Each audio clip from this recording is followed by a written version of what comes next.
आतिशी एक press conference कर रही है, आइए आपको सीधे लिए चलते हैं। मीडिया के साथियों से देश भर के लोगों को यह बताना चाहती हूं कि भारतीय जनता पार्टी ने मेरे एक बहुत व्यक्तिगत करीबी व्यक्ति के माध्यम से मुझे भारतीय जनता पार्टी ज्वाइन करने के लिए अप्रोच किया। मुझे ये कहा गया कि या तो मैं भारतीय जनता पार्टी ज्वाइन कर लूं, अपना पॉलिटिकल करियर बचा लूं, अपना पॉलिटिकल करियर बढ़ा लूं, और अगर भारतीय जनता पार्टी नहीं ज्वाइन करी तो आने वाले 1 महीने में ईडी द्वारा मुझे गिरफ्तार कर लिया जाएगा। ये एक मेरे बहुत करीबी व्यक्ति के माध्यम से मुझे बताया गया।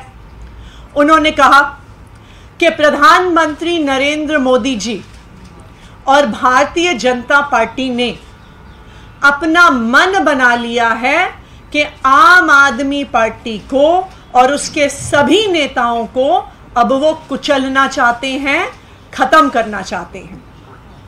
पहले उन्होंने आम आदमी पार्टी के सारे शीर्ष नेतृत्व को अरेस्ट करके जेल में डाल दिया। पहले सत्येंद्र जैन जी की गिरफ्तारी हुई, फिर मनीष सिसोदिया जी की गिरफ्तारी हुई, फिर संजय सिंह जी की गिरफ्तारी हुई, और अब दिल्ली के मुख्यमंत्री अरविंद केजरीवाल जी को भी गिरफ्तार कर लिया गया है। अब भारतीय जनता पार्टी का ये इरादा है कि आने वाले 2 महीने में लोकसभा चुनाव से पहले वो आम आदमी पार्टी के 4 और नेताओं को गिरफ्तार करने वाले हैं। वो मुझे गिरफ्तार करेंगे, वो सौरभ भारद्वाज को गिरफ्तार करेंगे, वो दुर्गेश पाठक को गिरफ्तार करेंगे, और वो राघव चड्ढा को गिरफ्तार करेंगे। भारतीय जनता पार्टी ने ये उम्मीद करी थी कि अरविंद केजरीवाल जी की गिरफ्तारी के बाद आम आदमी पार्टी बिखर जाएगी, आम आदमी पार्टी टूट जाएगी, आम आदमी पार्टी का मोरल डाउन हो जाएगा, क्योंकि आम आदमी पार्टी का अब सारी सीनियर लीडरशिप जेल में है, हिरासत में है। लेकिन संडे की रामलीला मैदान की रैली के बाद, जहां पे दिल्ली भर और देश भर से लाखों लोग आए, पिछले 10 दिन से आम आदमी पार्टी के सड़क पर चल रहे संघर्ष के बाद अब भारतीय जनता पार्टी को लगता है कि आम आदमी पार्टी के टॉप 4 लीडर्स को गिरफ्तार करना काफी नहीं था। अब आने वाले समय में अगले बड़े 4 नेताओं को जेल में डाला जाएगा। मुझे जेल में डाला जाएगा, सौरभ भारद्वाज को जेल में डाला जाएगा, दुर्गेश पाठक को जेल में डाला जाएगा, और राघव चड्ढा को जेल में डाला जाएगा।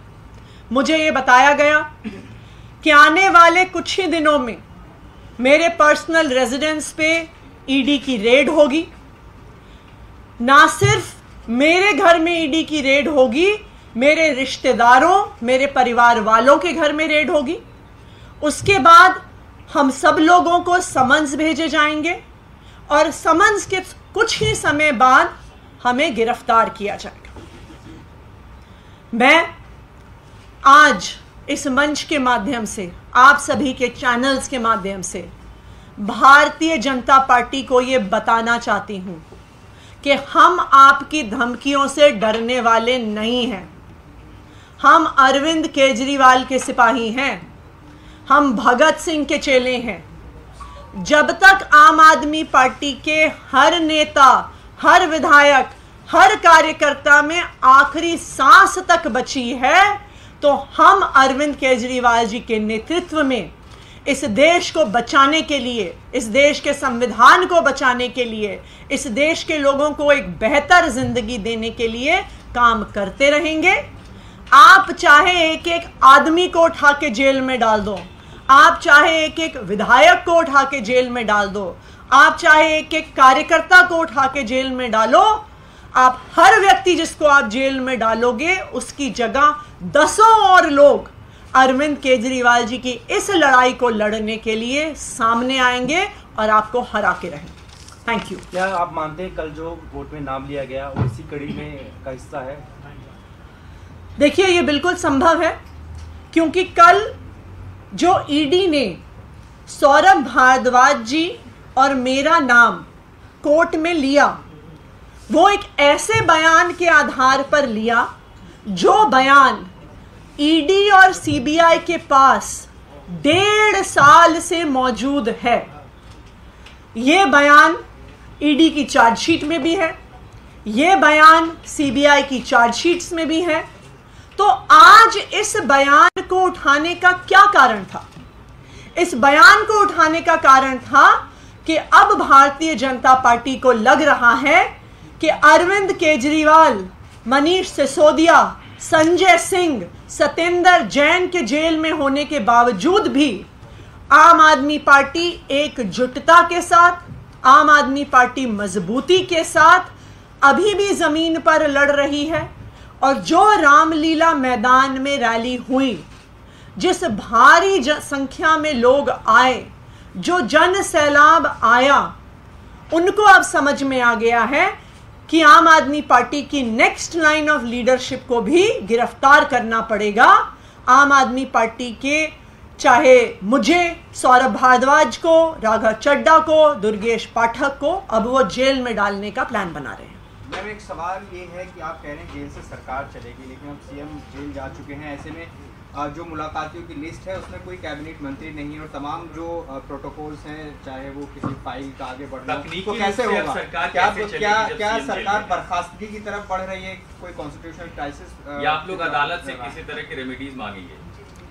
देखिए, सबसे पहले आप इस बात को समझिए कि लीगली और कॉन्स्टिट्यूशनली दो ही हमारे देश में संवैधानिक और कानूनी प्रावधान हैं इस बात से जुड़े हुए। सबसे पहले रिप्रेजेंटेशन ऑफ पीपल एक्ट ये कहता है कि अगर आपकी 2 साल से ज्यादा कन्विक्शन हो तो फिर आप एक जनप्रतिनिधि नहीं रह सकते हैं, चाहे आप विधायक हो, चाहे आप सांसद। अरविंद केजरीवाल का कोई कन्विक्शन नहीं हुआ है। कन्विक्शन छोड़िए, आज तक अरविंद केजरीवाल चार्जशीट भी नहीं हुए, नंबर 1। दूसरी बात, इस देश का संवैधानिक प्रावधान ये कहता है कि कोई व्यक्ति चीफ मिनिस्टर नहीं रह सकता, उसे चीफ मिनिस्टर के पद से इस्तीफा देना होगा अगर वो अपने हाउस की मेजॉरिटी नहीं एंजॉय करता। Arvind Kejriwal enjoys the overwhelming majority of the Delhi Assembly। तो इसलिए अरविंद केजरीवाल के इस्तीफा देने का कोई भी कारण नहीं है।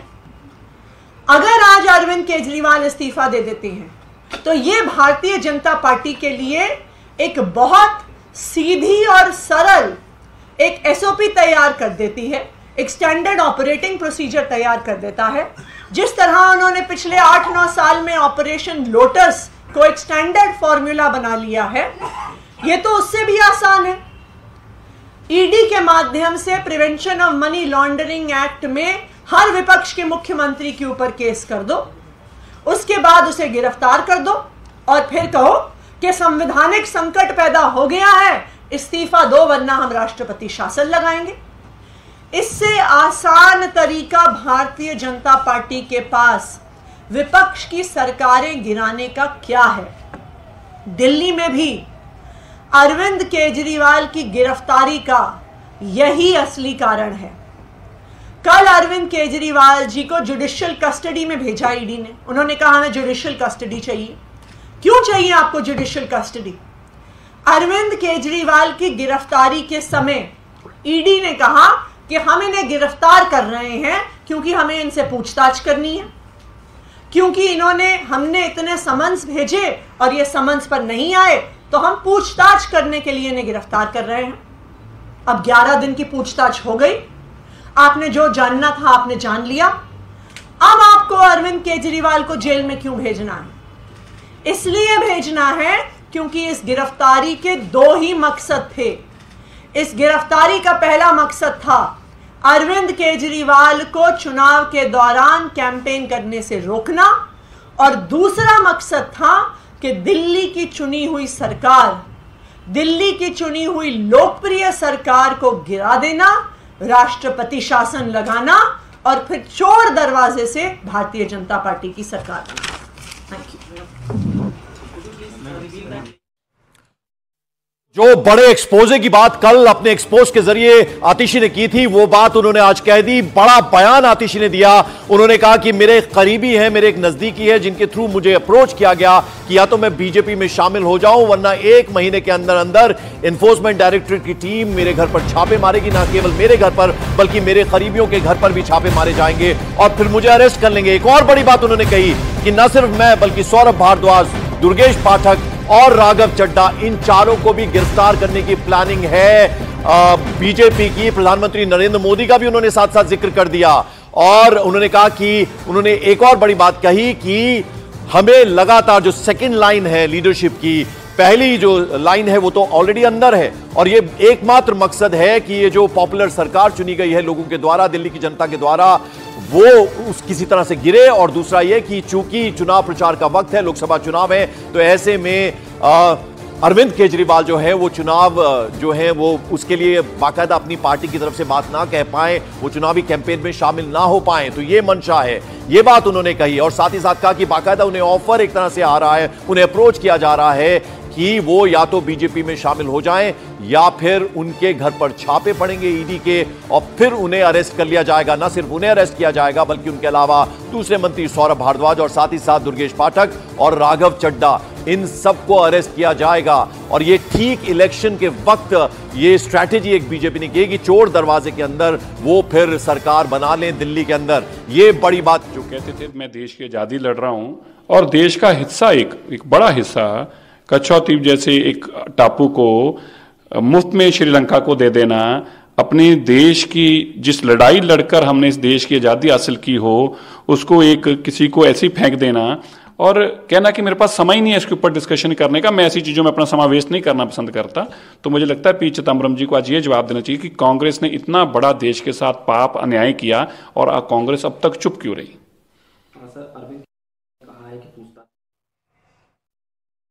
जी ने अभी प्रेस कॉन्फ्रेंस करके वही पुराना राग अलापा कि मुझे बताया गया है, मुझे कहा गया है, मेरे एक पहचान वाले आदमी ने कहा, तुम नाम बता दीजिए। पर ऐसा क्यों हो रहा है? क्योंकि जब अरविंद केजरीवाल जी ने ईडी को इन लोगों के नाम दे दिए, अब इनको समझ में आ गया कि अगली बारी इनकी आएगी, क्योंकि अरविंद केजरीवाल जी ने इनको फंसा दिया। अरविंद केजरीवाल जी ने इनके खिलाफ सबूत दे दिए। अरविंद केजरीवाल जी ने बता दिया कि विजय नायर जो कि सारे शराब घोटाले का मुख्य अभियुक्त है, जो कि इसके अंदर सारा काम कर रहा था और सरकारी बंगले में रह रहा था, उसका नाम लेते हुए बता दिया कि वो आतिशी जी को और सौरभ जी को रिपोर्ट करता था। अब इनको समझ में आ गया कि सारे एविडेंस हमारे खिलाफ हैं और इस परिवार के लोगों का पैसे के लेन देन में भी इस फैमिली का, आतिशी जी के परिवार के लोगों का नाम था। भारद्वाज जी का नाम अरविंद जी ने दे दिया। तो अब आतिशी जी को समझ में आ गया कि हमें तो फंसा दिया है। अब कह रहे जी हमें मैसेज मिला है। आतिशी जी वो मैसेज देने वाले का नाम बता दीजिए, उस रिश्तेदार का नाम बता दीजिए, उस रिश्तेदार को किसने कहा उसका नाम बता दीजिए, ताकि ईडी उसी को अरेस्ट कर ले जो आपके खिलाफ ऐसी बातें कर रहा, साजिशें रच रहा है। और बीजेपी नेता नलिन कोहली इस वक्त हमारे साथ जुड़े। नलिन, पंकज बोल रहा हूं मैं, जरा ये बताएं, अभी आतिशी ने प्रेस कॉन्फ्रेंस की है, उन्होंने साफ साफ कहा कि प्रधानमंत्री का भी इन्होंने नाम लिया। उन्होंने कहा बीजेपी की मंशा है कि उन्होंने साथ साथ ये भी शक जाहिर किया कि अब उनके घर में, आप आतिशी के घर में भेजेंगे एनफोर्समेंट डायरेक्टरेट की टीम को और फिर उन्हें गिरफ्तार करेंगे, ना सिर्फ उन्हें बल्कि दुर्गेश पाठक, राघव चड्ढा और सौरभ भारद्वाज को।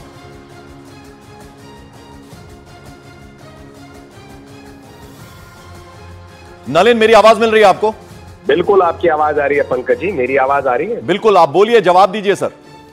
हाँ, तो मैं कह रहा था इस देश में पहले जो है एक संस्था थी नेशनल स्कूल ऑफ ड्रामा, जो ड्रामा सिखाती थी। दूसरा, उसके बाद अगर कोई राजनीतिक दल उसके सामने आता है तो वो है आम आदमी पार्टी, और ये उनका खुलासा है। खड़े हो जाओ, कुछ भी कह दो, झूठ बोल दो, जिसको इंग्लिश में कहते हैं स्पिट एंड रन टैक्टिक। प्रधानमंत्री नरेंद्र मोदी जी का नाम ले लीजिए ताकि फिर मीडिया में आप प्रासंगिक हो जाए। फिर कह दीजिए एनफोर्समेंट डायरेक्टरेट हमारे घर आने वाला, ये खुलासा है। अरे कल की न्यूज रिपोर्ट है जिसमें उनके नेता, इनके स्वामी जो है, राजनीतिक स्वामी, आम आदमी पार्टी के मुखिया अरविंद केजरीवाल जी मुख्यमंत्री ने शायद ये बताया कि मुझसे तो कोई मिलता नहीं था, तो आतिशी जी से मिलता था, सौरभ जी से मिलता था, कई और नाम लिए होंगे। भाई उन्होंने अगर ये बताया है, मनीष जी ने अगर ये बताया, किसी और ने बताया, तो इन्फोर्समेंट डायरेक्टरेट जांच कर रही है घोटाले पे। हो सकता है आ सकती है, हो सकता है वो ना आए, ये तो इन्फोर्समेंट डायरेक्टरेट बताएगा। लेकिन सीधा प्रधानमंत्री जी भारतीय जनता पार्टी पे कर लीजिए, क्योंकि प्रासंगिक बात एक ही है, आम आदमी पार्टी के पास कोई जवाब नहीं। आम आदमी पार्टी समझ गई है कि इधर उधर बातें करेगी तो कोई उनको न्यायालय से भी कुछ नहीं मिलने वाला। न्यायालय कानून पे चलेगा, न्यायालय देखेगा भाई क्या सबूत है इन्फोर्समेंट डायरेक्टरेट के पास। इसीलिए दो मंत्री जो अरविंद केजरीवाल जी के आदेश और निर्देश के अनुसार काम कर रहे थे जी, वो जेल में, बेल नहीं मिल रही। केजरीवाल जी ने इधर उधर की बातें की, वो भी अब जेल और हिरासत में है। अब थोड़ी ना कोई मुख्यमंत्री कह सकता है मुझे याद नहीं, मुझे पता नहीं। अगर कोई मुख्यमंत्री कहेगा मुझे याद नहीं, मुझे पता नहीं ये सब कैसे हुआ, तो फिर उसका ये हुआ कि उनको मुख्यमंत्री नहीं होना चाहिए, क्योंकि वो काम बिल्कुल जानते नहीं है या काम करना जानते नहीं। दूसरी बात, अगर दूसरे रूप से देखा जाए तो उन्हीं के आदेश और निर्देश से हुआ होगा। ऐसा हो सकता है कि अरविंद केजरीवाल जी को पता ना हो। तो घबरा रही है आम आदमी पार्टी, इसीलिए बेतुकी बातें कर रहे हैं वो ये सब प्रेस कॉन्फ्रेंस में। बहुत बहुत शुक्रिया हमसे बात करने के लिए आपका, नलिन कोहली। तो आपको बता दें कि आतिशी ने प्रेस कॉन्फ्रेंस की और सीधे सीधे उन्होंने बीजेपी को इस सब के लिए जिम्मेदार ठहराया है।